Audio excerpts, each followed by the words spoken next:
What's going on, all you wild hoopers? It's your two favorite drunk uncles back here for Cinephellas. I'm Logan Myers, my good mate over there. And I'm the GOAT, Henry Hill. And tonight we are going to review the brand new Hulu film. It's a remake of the 1992 film starring Woody Harrelson and Wesley Snipes. I'm passing you the rock. What's it called? White Man Can't Jump. What? Just wanted to see if you had superhuman hearing because of your. Because my what?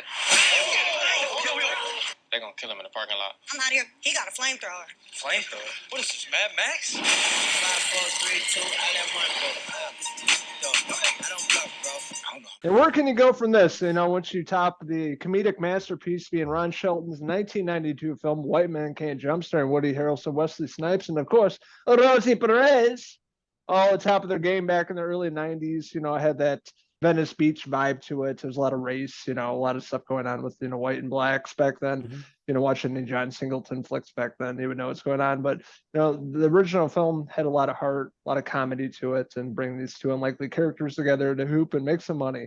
And fast forward all these years later, 2023, we have the character Kamal Allen. He's a really good basketball player, does well in high school, gets into trouble, goes to jail. 10 years later, fast forwards to his life now, not making it to the pros, but still trying to make some money playing some game. Couple hustlers on the court.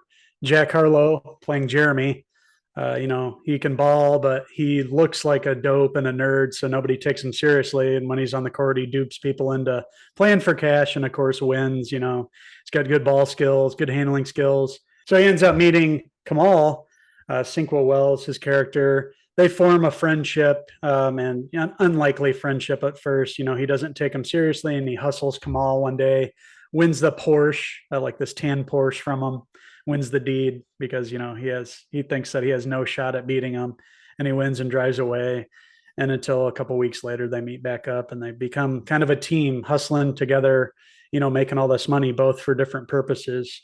They each have their own, things going on in life, things to pay for. And that kind of sets it up. They're going around on these, mostly beach courts. I liked how they filmed this and where it was filmed and everything. Really cool. Felt like the original. It's been a long time since I've seen the original, but they captured the feel of, just playing 2-on-2 and just having fun out on the court. People taking it a little harder than a regular game. There's some fouls, but it's anything goes when you're playing for money. They didn't really have as much as the shit talking that I love from the original film. I remember Wesley Snipes just talked a lot of shit the entire movie.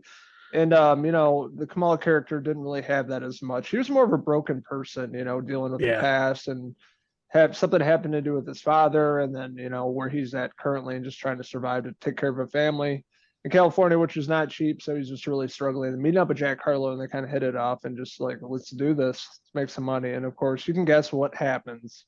Right. Very predictable. Kamal's character, a former high school star who had a bad break and then turned to crime after high school. He was the one that had hoop dreams of going into the NBA. He had the skill set. He just couldn't get his head straight in time. His father, it was awesome to see Lance Reddick there as Benji. He always felt bad for letting his father down, because his father really believed in him from a young age. They did always practice basketball growing up. He really got him ready to take it to the next level, but, Kamal kind of squandered the opportunity. So he always had that chip on his shoulder, letting his father down. And, as the film goes on, something happens to his father and, it gives him a little extra something more to play for when they're out on the court. Like you mentioned, not as much comedy. Wesley Snipes, a great comedic actor back in the day. He just didn't have it at all. There wasn't any of that comedy feel from the original film here.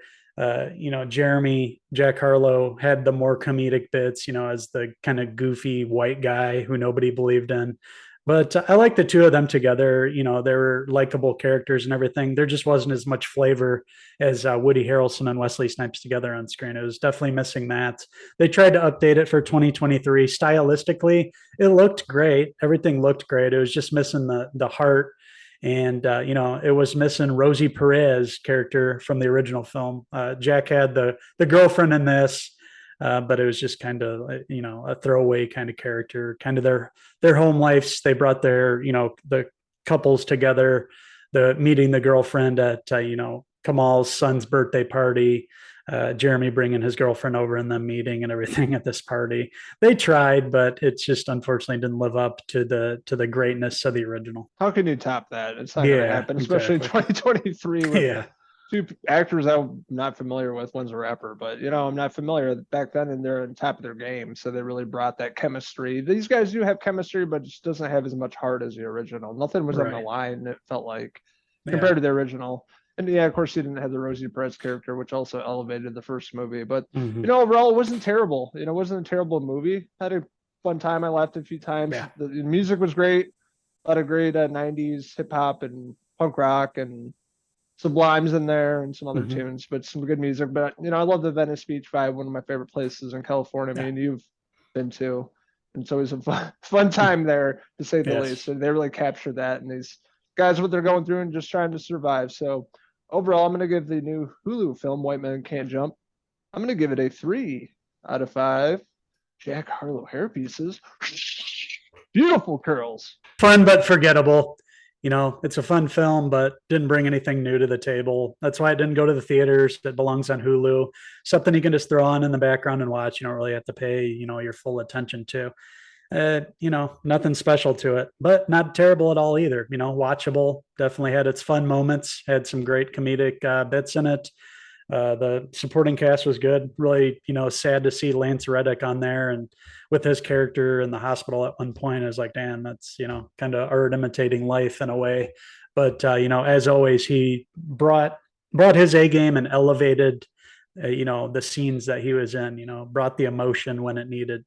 To the story. With that being said, I am going to give the new 2023 version of White Men Can't Jump a 3 out of 5 Kamal hair pieces. Want to hear from all you wild ballers out there. What did you like about the brand new film White Men Can't Jump? What did you like about the original? Which one's your favorite? Let us know in the comments below, and don't forget to shoot, subscribe. Also, check out these wild ballers on Facebook, Twitter, and Instagram, and our website, Cinephellas.com, for the latest, greatest TV, movie news, and reviews. And I'm happy that I checked this film out. We think you guys should too. Just don't expect anything too special. That's all. So until the next time, I'm Uncle Henry Hill. And I'm Logan Harlow, signing out until the next Wickety Whack review. Cheers. Well, answer the question, smartass. Can white men jump? Yeah,